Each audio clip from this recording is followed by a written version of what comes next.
Assalamualaikum warahmatullahi wabarakatuh. Selamat bergabung dengan CHE Tutorial, tutorial ilmiah bidang teknik kimia dan ilmu-ilmu pendukungnya. Sukses selalu untuk Anda. Assalamualaikum warahmatullahi wabarakatuh. Kali ini kita akan membahas Unit Operation and Processes in Environmental Engineering, satuan operasi dan satuan proses dalam rekayasa lingkungan. Sebelum kita membahas tentang satuan operasi dan satuan proses dalam teknik lingkungan, dalam rekayasa lingkungan, maka kita pahami kembali apa itu teknik kimia. What is chemical engineering? Ini saya ambilkan definisi dari Stanford University. Teknik kimia adalah disiplin ilmu yang mempelajari area teknologi yang sangat luas. Dalam pengertian yang luas, teknik kimia adalah atau seorang sarjana teknik kimia akan mempelajari dan merancang proses-proses untuk menghasilkan, mengubah, kemudian mentransportasi bahan, mulai dari percobaan skala laboratorium diikuti sampai implementasi skala teknologi penuh atau full scale production. Secara skematis, apa itu teknik kimia? Teknik kimia adalah disiplin bidang ilmu yang mempelajari bagaimana memproses dari bahan baku menjadi bahan jadi dengan teknologi proses yang tertentu, dengan teknologi pengolahan yang tertentu. Pada intinya, teknologi pengolahan ini ada dua, dibagi dalam dua bagian, yaitu satuan proses dan satuan operasi. Apa itu satuan proses? Satuan proses itu adalah satuan teknologi pengolahan, satuan teknologi proses yang melibatkan reaksi kimia ataupun reaksi biokimia. Kemudian satuan operasi itu adalah satuan teknologi yang di dalamnya tidak melibatkan reaksi kimia. Jadi di dalamnya hanya jadi peristiwa-peristiwa fisik, tidak terjadi reaksi kimia. Selanjutnya, what is the basic difference between unit operations and unit processes? Apa beda yang mendasar antara satuan operasi dan satuan proses? Dalam satuan operasi hanya ada perubahan fisika, tidak ada perubahan kimia, atau dengan kata lain, no chemical reaction take place. Tidak ada reaksi kimia yang mengambil tempat. Sebagai contoh adalah evaporasi, distilasi, liquid ekstraksi, drying, size reduction, kristalisasi. Adalah contoh-contoh operasi, contoh-contoh satuan operasi. Dalam satuan operasi tersebut hanya ada perubahan fisika. Contoh perubahan fisika adalah perubahan fase. Jadi struktur kimia tidak pernah berubah. Sedangkan pada satuan proses hanya reaksi kimia yang mengambil tempat. Is only chemical reaction takes place. Sebagai contoh adalah nitrasi, sulfonasi, oksidasi, reduksi beberapa senyawa, dan masih banyak lagi satuan operasi dan satuan proses yang terlibat di dalam keseluruhan teknologi pengolahan dari bahan baku sampai menjadi bahan jadi. Kemudian definisi yang lain, what is chemical engineering? Itu saya ambil dari Texas A&M University. Bagaimana Anda menjelaskan definisi teknik kimia kepada teman-teman, kolega, dan keluarga Anda? Menurut definisi dari Texas A&M University, seorang ahli kimia mencoba memahami apa yang membuat molekul bahagia. What makes molecules happy? Ini sebuah kiasan. Pada intinya, seorang ahli kimia selalu mempelajari segala sesuatu, skala molekul. Kemudian, apa itu sarjana teknik kimia? Chemical engineer. Chemical engineer manipulates molecules happiness for financial gain. Jadi seorang sarjana teknik kimia itu memanipulasi kebahagiaan molekul menjadi finansial, untuk menghasilkan finansial. Jadi bedanya adalah kalau ahli kimia itu selalu mempelajari apa yang terjadi secara kimiawi dalam reaksi-reaksi kimia. Tetapi kemudian kalau sarjana teknik kimia harus mempelajari, mendesain sampai skala industri. Kalau ahli kimia mungkin selalu hanya skala laboratorium, tetapi kalau sarjana teknik kimia supaya bisa menghasilkan skala finansial, maka harus dibuat skala komersial atau skala industri. Itu beda yang sangat mendasar antara kimia dan teknik kimia. Kalau skala laboratorium tidak mungkin bisa menghasilkan finansial, harus skala komersial atau skala industri.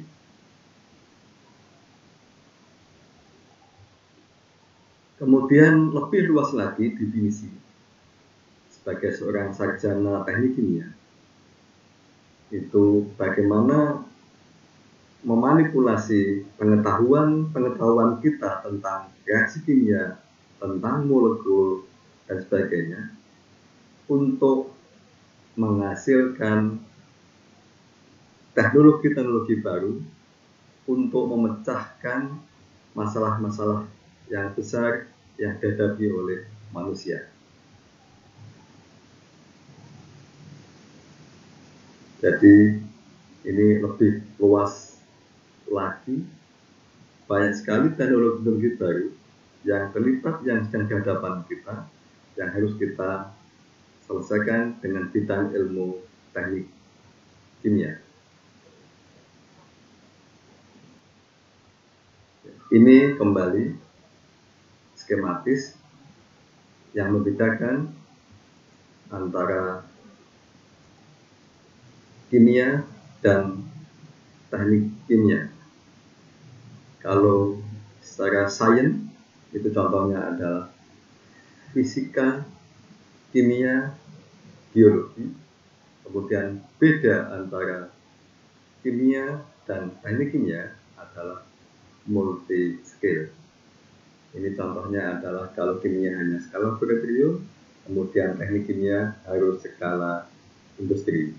Untuk itu maka ilmu-ilmu di dalam teknik kimia, mata kuliah yang ada dalam teknik kimia pasti mendukung untuk pelaksanaannya skala industri. Selanjutnya, bagaimana fungsi bidang ilmu teknik kimia di teknik lingkungan atau rekayasa lingkungan.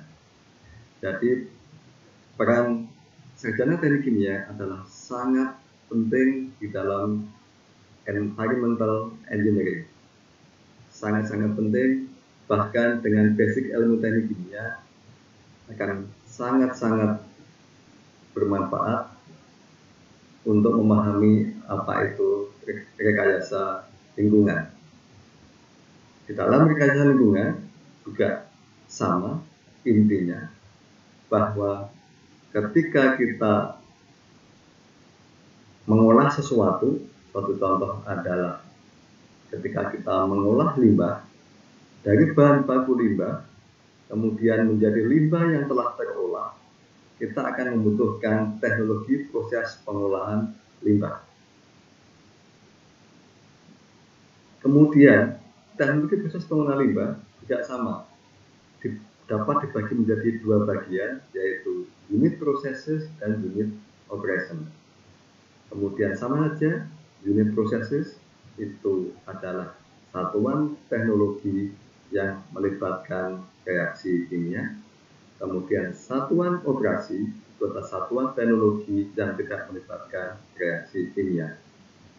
Jadi di dalam teknik lingkungan, di dalam rekayasa lingkungan juga akan selalu melibatkan apa yang telah dipelajari di dalam teknik kimia.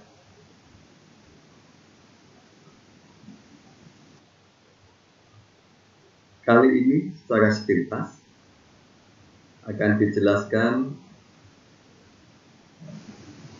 rekayasa lingkungan di dalam water and wastewater treatment. Itu yang intinya di dalamnya pasti akan melibatkan satuan operasi dan satuan proses.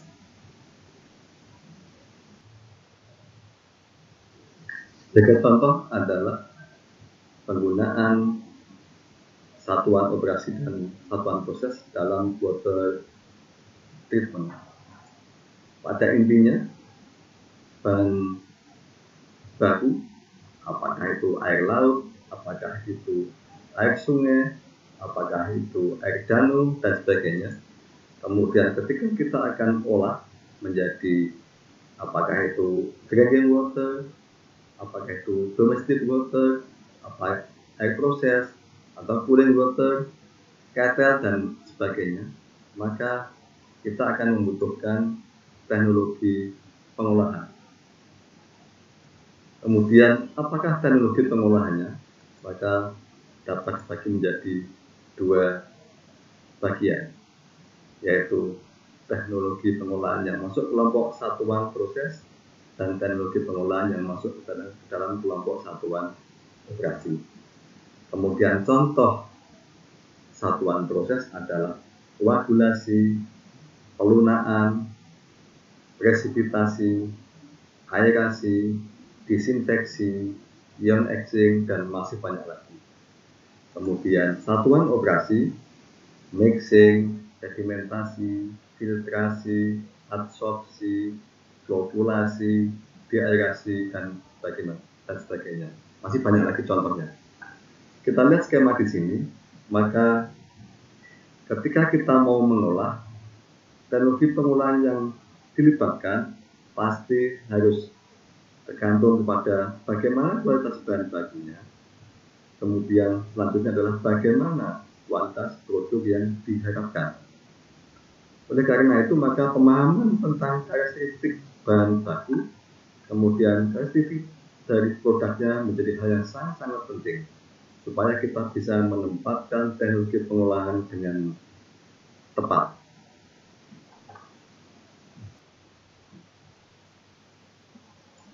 Contoh kasus yang sangat sederhana, misalkan kita ingin mengolah well water, air sumur, menjadi drinking water, air minum.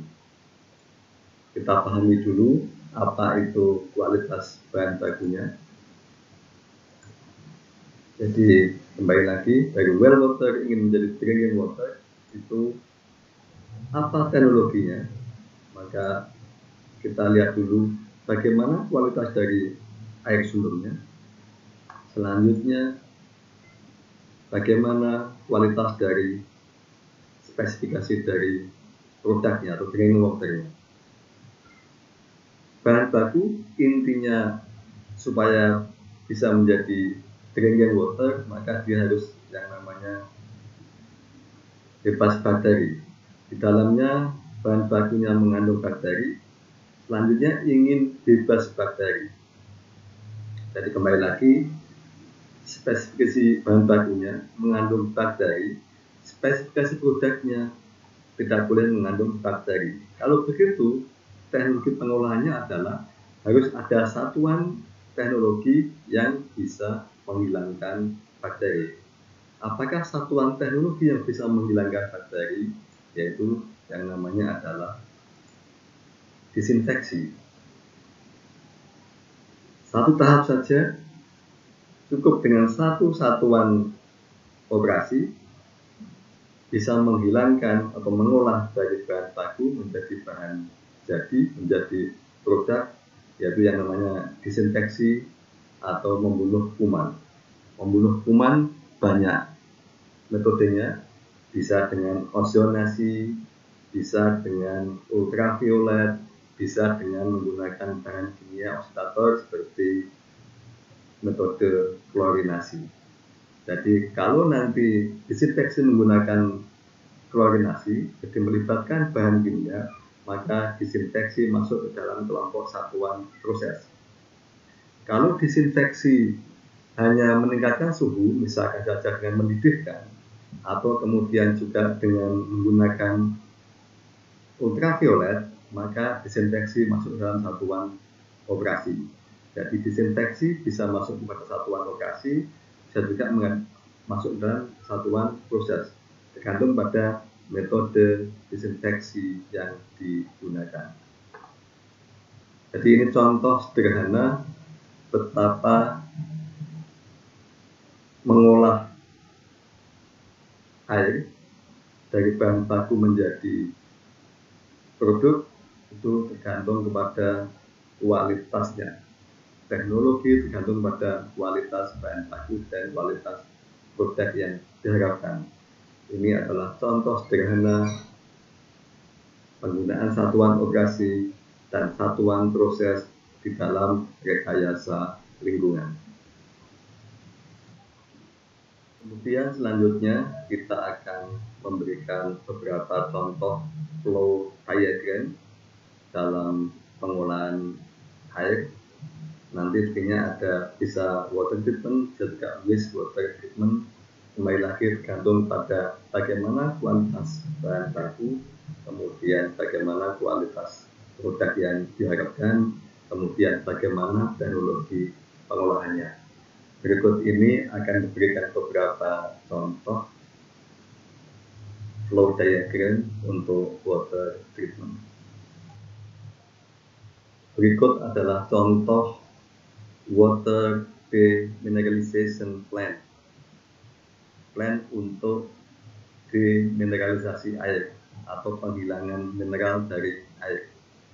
Ini suatu contoh adalah bahan baku, kemudian masuk dalam raw water tank, dipompa, masuk dalam sand filter, selanjutnya carbon filter, selanjutnya softener untuk pelunakan, kemudian masuk kepada cartridge filter untuk penyaringan yang lebih halus, kemudian dipompa melalui reverse osmosis tahap ke-1, kemudian selanjutnya masuk ke tangki reverse osmosis tahap 1, selanjutnya dipompa lagi masuk ke reverse osmosis tahap 2.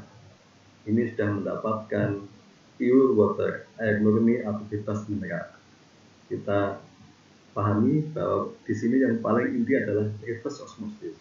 Reverse osmosis adalah teknologi membran yang digunakan untuk memisahkan mineral dari air.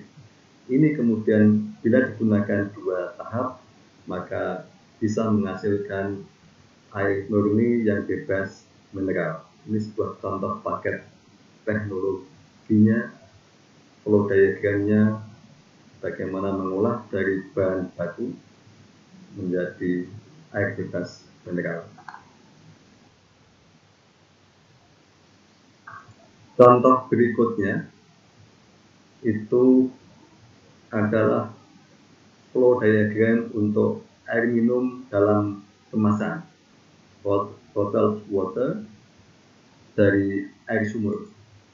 Intinya adalah bahwa air sumber atau air sumur masuk ke dalam tangki umpan, tangki penampung, kemudian sebelum masuk ke tangki umpan ini diberi osion dulu untuk disinfeksi awal. Diharapkan kuman atau mikroorganisme sudah mati di sini sebelum masuk ke tangki umpan. Dari tangki umpan masuk ke multimedia filter. Ini filter yang isinya beberapa media. Kemudian masuk ke dalam karbon aktif. Selanjutnya masuk ke dalam karet filter 5, 3, dan 1 mikron. Selanjutnya ultraviolet untuk disinfeksi lagi. Selanjutnya masuk ke dalam tangki produk. Dari tangki produk siap untuk dikemas, baik itu kemasan dalam bentuk cup atau gelas, atau galon, atau botol. Kemudian sebelum masuk dalam kemasan dilakukan kembali disinfeksi menggunakan ozon.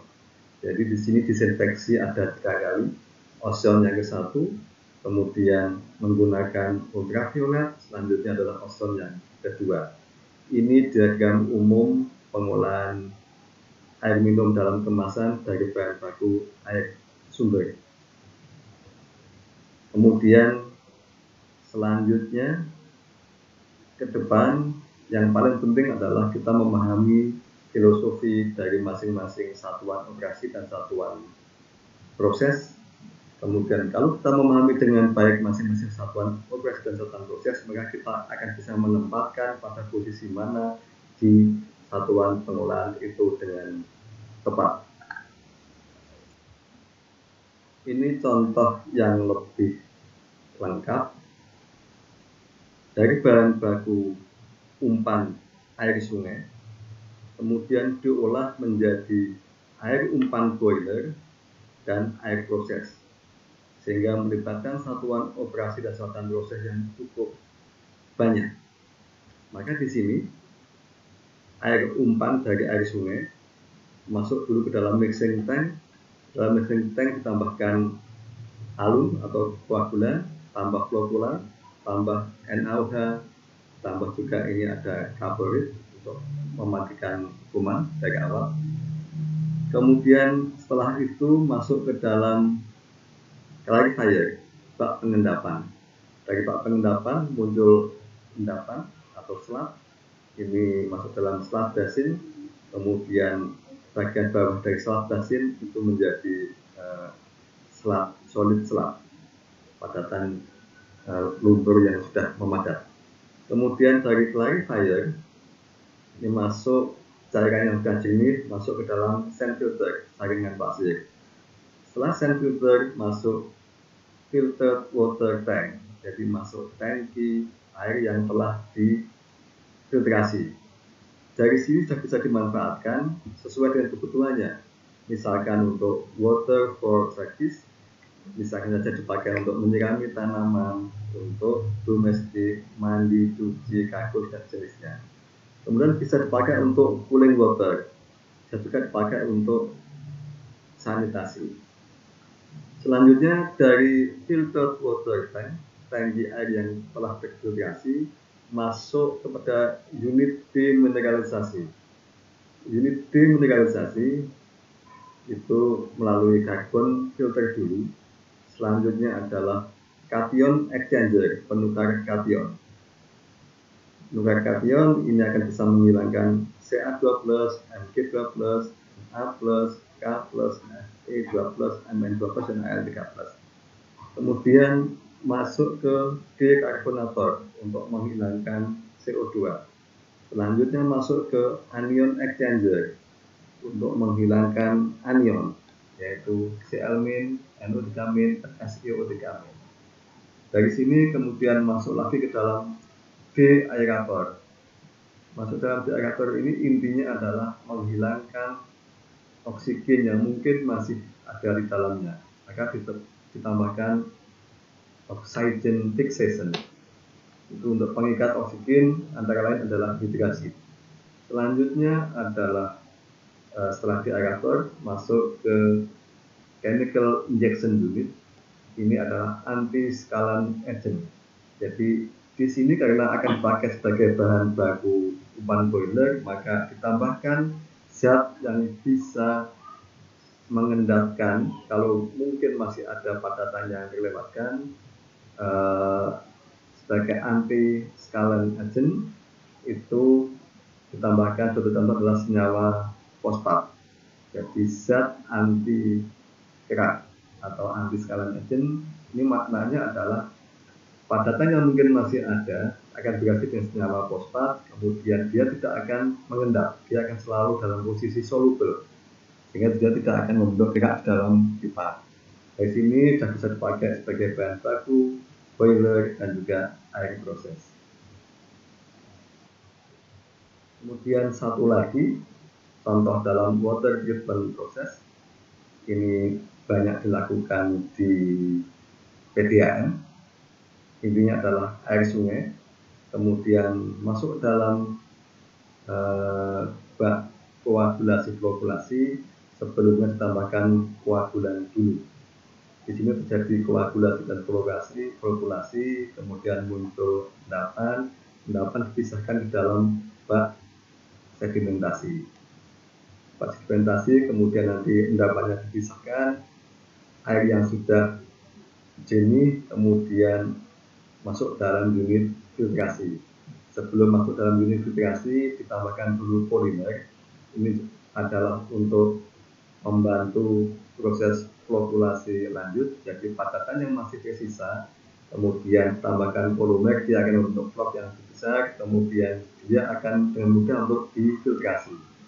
Setelah difiltrasi kemudian airnya dimasukkan ke dalam, diberi bahan kimia untuk proses disinfeksi untuk mematikan kuman. Kemudian setelah itu diberi masuk dalam disinfektan basin. Ini adalah bak tempat disinfeksi dengan harapan dari sini tidak atau sudah aman, tak mengandung bakteri lagi. Kemudian selanjutnya ditambahkan juga bahan kimia anti korosi dan selanjutnya sudah siap masuk ke dalam finish water storage, jadi tangki produk yang sudah final yang siap didistribusikan ke dalam kepada konsumen. Baik, demikian. Selanjutnya ke depan kita akan diskusi di masing-masing unit satuan operasi dan satuan proses secara lebih detail, sehingga kita akan mudah untuk menempatkan teknologi pengelolaan. Jika ada pertanyaan, silakan komentar di kolom komentar yang disediakan sebagai bahan diskusi lebih lanjut. Assalamualaikum warahmatullahi wabarakatuh.